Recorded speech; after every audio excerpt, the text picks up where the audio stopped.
And first, let's start off. Let's not worry about the herpes. That'll go away with some medicine. I'll see a doctor. You know, he'll take care of that. It ain't my first rodeo. But if you want to hear my story about yesterday, how I was completely devastated. I thought I had a new mobile mechanic work vehicle. I mean, I test drove it. I took pictures of it. I showed my mom. I was there. I was happy. And then it was snatched away from me, just like that. So if you're going to use my life as your entertainment, stay tuned, because we're starting right now. Hey friends, how you doing today? Feeling good?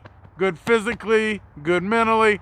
You might be, but I'm not. I'm in the dumps today, man. Now this is a mobile mechanic channel, and we will be talking about a vehicle today, but this channel is kind of like a vlog as well. I tell you guys very personal stuff. I share a lot with you that a lot of other people that make videos don't. And that's a good thing and a bad thing. But my community is like my little family. I tell you guys when things happen that are great, when we got our first sponsorship. I let you know when I've made good money. I let you know when I'm broke and when I'm struggling. I mean, I tell you stuff that some of my family don't know. I mean, I'm sure they know now. They weren't the first ones I told. I came here.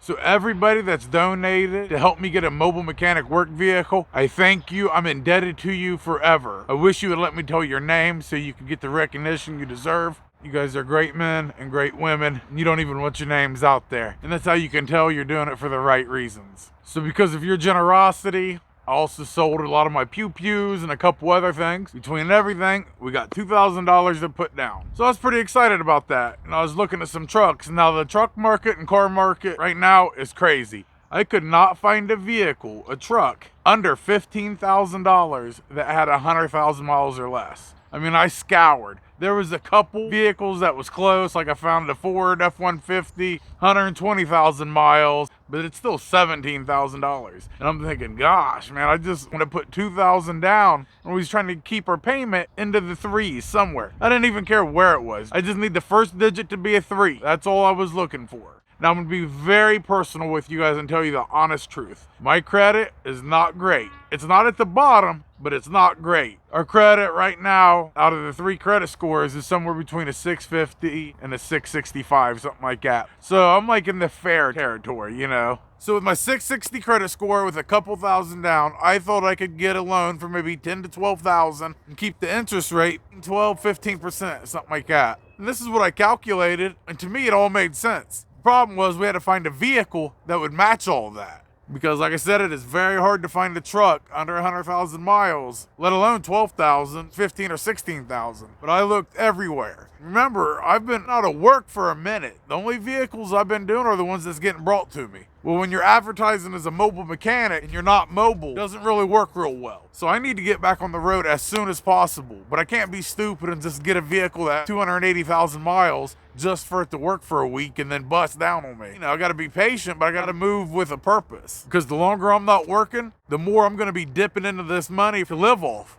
And it starts with $20 here. All the water bills due. Let me grab $100 out and pay that bill real quick. Next thing you know, you have no money, no truck, and you're in a very bad position. You know, so I'm trying to be proactive and avoid that. Anyway, I look for all these trucks. I can't find anything that matches our stuff till I found the gym. I found this bad boy at a place called Paley Auto Group or Paley Auto Sales. It's here in Columbus, Ohio. They got 400 or 500 trucks. You can tell they just go to the auction, buy the vehicles, bring them back, and put them on the lot. They're not even fixing them up that well. So there's a bunch of trucks there that have like 300,000 miles or whatever. But this was a diamond in the rough, and I've been looking for a minute. And I found it, this 2008 Dodge Dakota with the 3.7 liter, the Bighorn edition.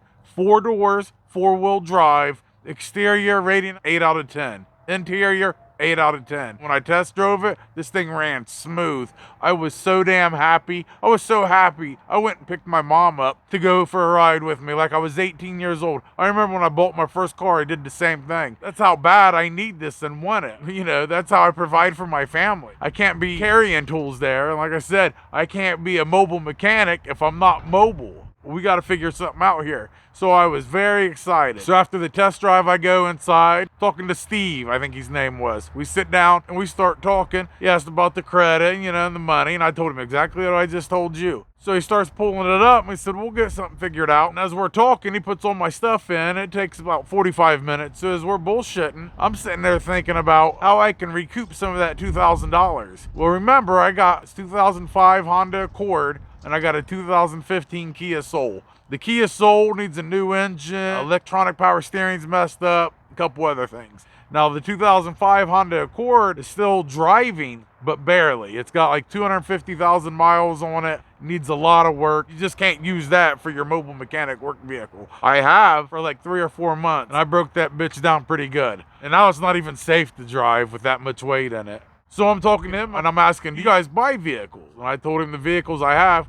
And the first thing he said is like, hey, you want to trade them in? I said, nah, no thanks, brother. I know how that works. I said, I get more money if I sell them than if I trade them in. And he's like, yeah, that's true. That's true. That was the only thing said about it right then. And as we're sitting there, he goes, what would you say your credit was? And I pulled it up on my phone and I showed him. I said, TransUnion is 660, Equifax 648. He goes, right now I'm on TransUnion and it's showing 580. And I'm like, 580? And I pull up the thing, I'm like, no, I got TransUnion right here. He doesn't show me a screen, but he's like, well, I don't know, man, that's weird. He goes, but I can only go by what my computer's saying. And it's saying a 580. I'm like, what? My heart dropped, because now I know I'm not going to get approved, or if I do, it's going to be bad. It comes back and he goes, no, we couldn't get you approved, but let me try again, do some other stuff. So he pretty much shotgunned my credit out there to all these people, which is bad because, every time they're checking the credit, it's a hard inquiry on your credit. So your credit actually dips. And if he sent it out to 20 people, I'm getting all them hits on it, which sucks. And he comes back and he says, all right, brother, we got you approved. And I was pretty excited, but, I was worried.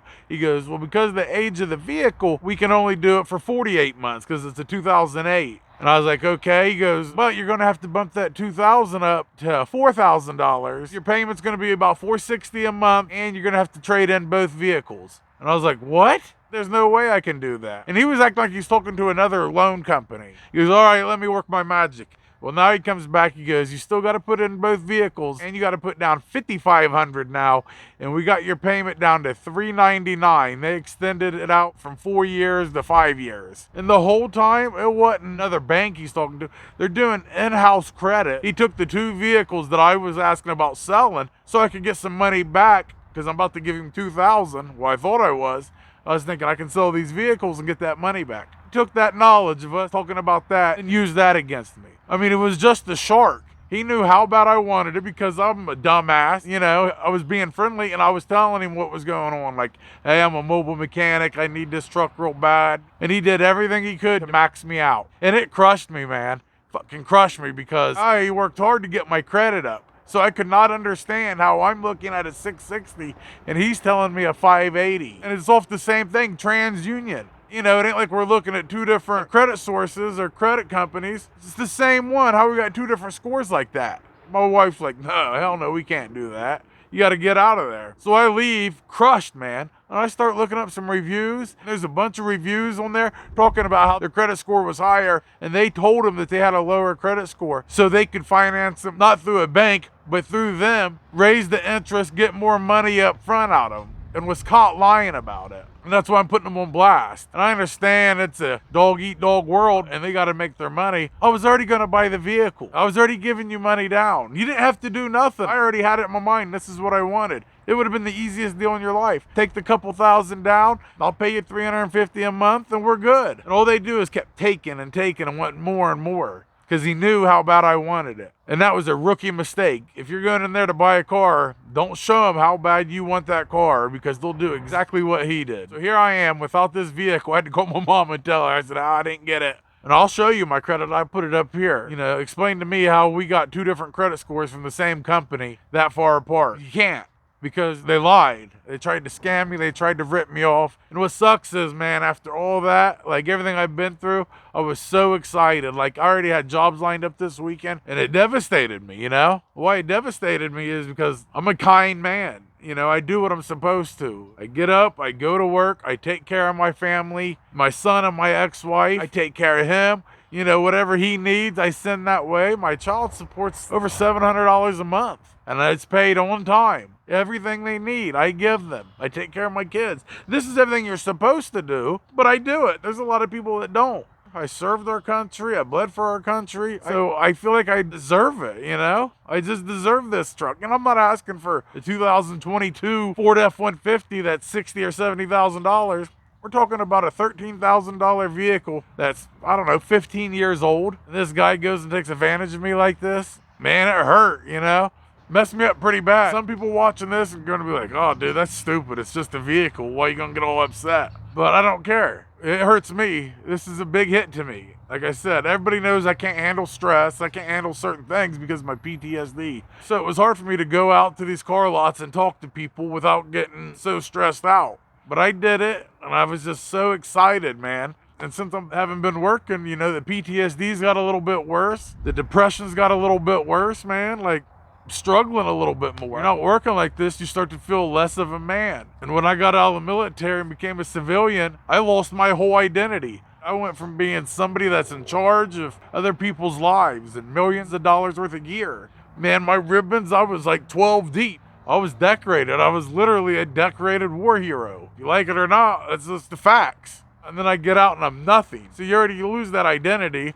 So I come fighting back and I build up this little life right here. Just a simple vehicle going down can put you out of business like that, you know, because I didn't have a savings built up. I didn't have certain things built up, you know, because I'm still building my life. Because it's very hard when you get out of the military to just adjust. And I'm still adjusting, you know. So this hurt me. This hurt me bad. There's a lot of people that it wouldn't affect them. Well, I don't care. This is how it affects me. Me and you are not the same. We haven't had the same experiences. We haven't had the same life. So, I mean, I'm glad it doesn't affect you, but this fucking crushed me, man. I was ready to get back out there, you know, start providing for my family again. But some fucking asshole wants to take advantage of me like that, you know? And it's making me emotional because he didn't have to do that, you know? I'm just trying to go back to work. I don't even know if I should post this video because I'm gonna get a lot of fucking people in the comments talking shit like they always do. Why are you crying over a fucking car, bro? Man up, blah, blah, blah. You should have had your shit in order. No fucking shit, man. I'm trying. So this shit just affected me. And I just wanted to share it with you guys. Just thank you guys for watching this video. If you liked it, give me a thumbs up. If you guys haven't subscribed yet, please do. If you guys still want to help donate, maybe we'll get a bigger down payment. Maybe that will help us. I'll put my Cash App and Venmo. But thank you to everybody. You guys are a real family to me, and you mean more to me than you ever know. But like always, Semper Fi till next time.